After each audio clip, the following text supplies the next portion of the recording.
నూతన ప్రభుత్వంలో ప్రజాపాలన, పారదర్శక పాలన, సమాజంలోని అన్ని వర్గాలకు స్వేచ్ఛ, సామాజిక న్యాయం, సమాన అవకాశాలు దక్కాలనేది తమ ప్రభుత్వ లక్ష్యమని రాష్ట్ర ఎక్సైజ్ ప్రొహిబిషన్ సాంస్కృతిక శాఖ పర్యాటక మంత్రి జుపల్లి కృష్ణారావు అన్నారు. మహిళలందరికీ ఇప్పటికే మహాలక్ష్మి పథకం కింద ఉచిత ఆర్టీసీ బస్సు ప్రయాణం కల్పించామని, జిల్లాలో ఇప్పటికీ దాదాపు 99.52 లక్షల మంది మహిళలు మహాలక్ష్మి పథకానికి వినియోగించుకున్నారని, దీని ద్వారా మహిళలకు 41.13 కోట్ల రూపాయలు లబ్ధి చేకూరిందన్నారు.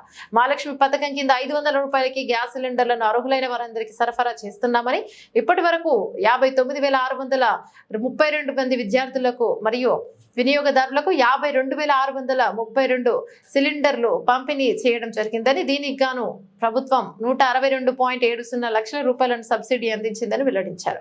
గృహజ్యోతి పథకం కింద నెలకు 200 యూనిట్ల విద్యుత్ను అర్హులైన వినియోగదారులకు ఉచితంగా ఇస్తున్నామని, మహబూబ్ నగర్ జిల్లాలో ఇప్పటి వరకు 1,24,287 జీరో బిల్లులు జారీ చేయడం జరిగిందని, ఇక మొత్తం 1,24,287 కుటుంబాలకు ఈ పథకంతో లబ్ధి చేకూరుతుందని, ఈ పథకం కింద ఇప్పటి వరకు ప్రభుత్వం 12.81 కోట్లతో సబ్సిడీ అందజేస్తున్నట్లు వెల్లడించారు.